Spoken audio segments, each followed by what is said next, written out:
Osman'ı daireme götürün. Handan pun kemudian menyuruh selir untuk membawa Pangeran Osman ke ruangannya. Handan berkata lagi pada Qasem, "Kamu bisa datang dan melihat Pangeran Osman kapanpun kamu mau. Tapi Pangeran Osman tidak boleh tinggal di ruanganmu." Lakin burada kalamaz.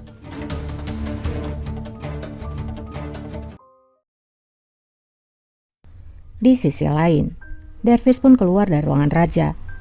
Dervish kemudian berbicara pada Zulfikar. Dervish berkata, raja telah membuat keputusannya atas Safiyah Sultan dan juga Pangeran Mustafa. Dervish kemudian membisikkan keputusan itu pada Zulfikar. Saat itu, raja juga keluar dari dalam ruangannya, dan wajah dari Zulfikar setelah mendengar keputusan itu, ia pun nampak sangat tegang. Kembali pada Qasem, Janet berkata, "Sultanah, kamu bisa melihat Pangeran Osman kapanpun kamu mau. Jangan melawan Valide Sultan." Tidak lama, terdengar raja akan masuk. Sultan Ahmet Han. Raja pun kemudian berkata pada Qasem, "Aku hanya ingin melihat pangeranku." Qasem dan Janet pun menunduk. Raja lalu bertanya, "Kenapa dengan wajah kalian? Aku harap mereka baik-baik saja." Qasem pun menjawab, "Terima kasih pada Tuhan, mereka baik-baik saja." Tapi Valide Sultan mengatakan kalau Pangeran Osman tidak pantas tinggal bersamaku. Aku tidak ingin meninggalkannya. Emanet ederim bilemedim. Raja. Raja pun berkata pada Haji, "Haji A, katakan pada ibuku kalau Pangeran Osman telah memilih ibunya. Mulai dari sekarang, Pangeran Osman akan tinggal bersama Qasem." Haji pun kemudian pergi untuk memenuhi perintah dari raja. Qasem pun memberikan putranya pada Janet. Raja dan Qasem kini berduaan. Raja kemudian berkata, "Aku datang tadi malam, tapi kamu sudah tertidur. Aku melihat Osman di satu sisi dan Mehmet di sisi lain. Tidak pernah dalam hidupku melihat hal yang sangat menenangkan." Qasem pun menjawab, "Aku menyusui Osman. Sekarang aku punya 2 putra. Itu membuatku bahagia. Tapi aku takut mengenai masa depan mereka. Aku tahu kamu akan membuat keputusan mengenai Pangeran Mustafa. Keputusan itu akan menjadi contoh bagi generasi berikutnya. Itu akan menjadi penentu bagi takdir Osman dan Mehmet." Raja pun bertanya, "Apa maksudmu, Qasem?" Qasem pun menjawab, "Jika kamu menghukum adikmu sampai mati, maka anak-anakmu akan membunuh satu sama lain juga. Tapi jika kamu mengampuni hidupnya sekali lagi, mungkin perintah akan berubah dan tidak seorang pun yang akan mengalami rasa sakit atas kehilangan saudaranya seperti dirimu." Raja pun bertanya, "Mana yang lebih menyakitkan? Kehilangan saudara atau kehilangan anak?" Evlat acısı. Qasem pun diam tidak bisa menjawab. Nampaknya raja telah membuat keputusan bahwa dia akan mengorbankan adiknya.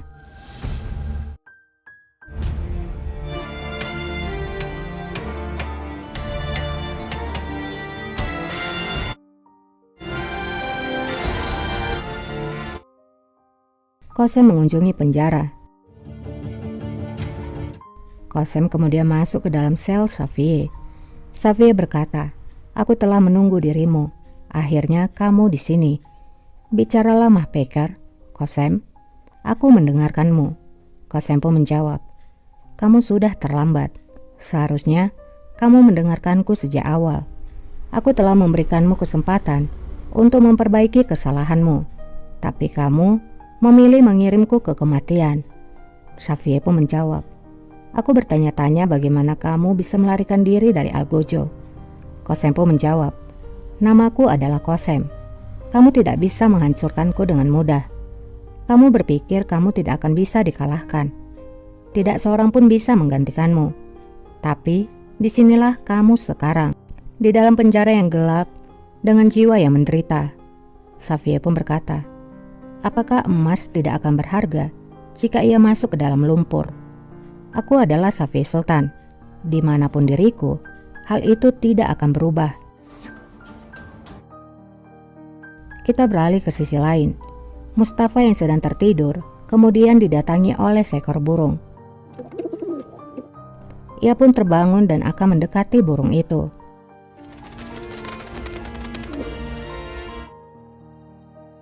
Di sisi lain, Halime juga terbangun dan memanggil putranya.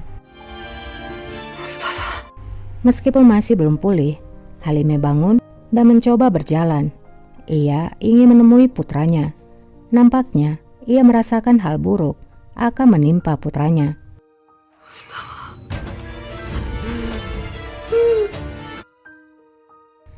Di lain tempat, tampak para algojo memasuki lorong istana dengan tali di tangannya.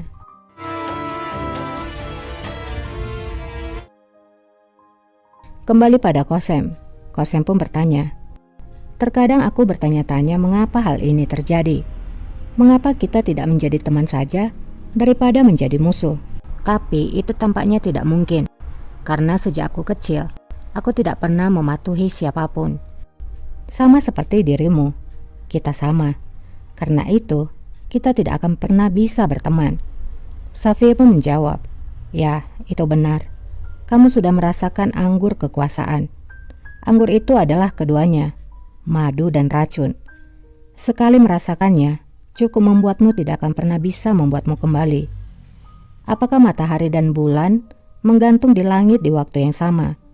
Itulah mengapa, bukan hanya Harim, kita berdua terlalu banyak, bahkan untuk dunia yang sama."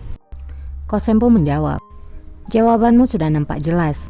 Safie pun menjawab, "Hal ini harusnya menakuti dirimu dan bukan diriku, karena aku tidak akan kehilangan apapun lagi." Kosem pun menjawab, "Kamu memiliki cincin. Aku tidak tahu betapa berartinya cincin itu sampai kamu memberitahukan ceritanya."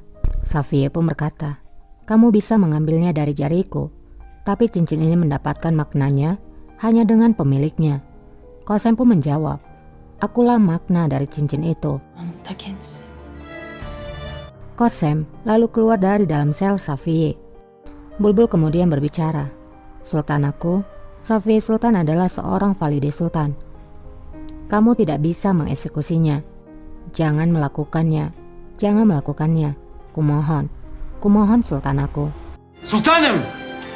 Namun Kosem tidak peduli dengan permohonan dari Bulbul dan pergi begitu saja. Sultanım! Kembali pada Halime. Halime masih berusaha untuk berjalan, sampai akhirnya ia pun terjatuh. Menekse pun mendengar suara keributan itu, lalu terbangun. Ia terkejut melihat sultananya. Menekse pun bertanya, "Kamu akan pergi kemana, Sultana?" Halime pun menjawab, "Mereka akan membunuh putraku." Kejap. Mustafa. Mustafa. Mustafa.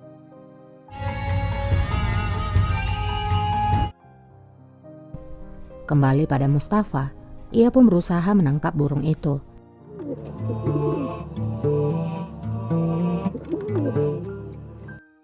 Tapi burung itu berjalan keluar dari ruangan Mustafa, dan nampaknya tidak ada penjaga yang menjaga pintu kamar dari Mustafa, hingga Mustafa bisa keluar. Apakah Mustafa akan mengejar burung itu, atau ia akan kembali ke dalam ruangannya? Kita beralih kepada Raja. Raja berada di dalam ruangannya. Ia nampak galau karena keputusan yang telah ia buat. Di sisi lain, Algojo terus berjalan.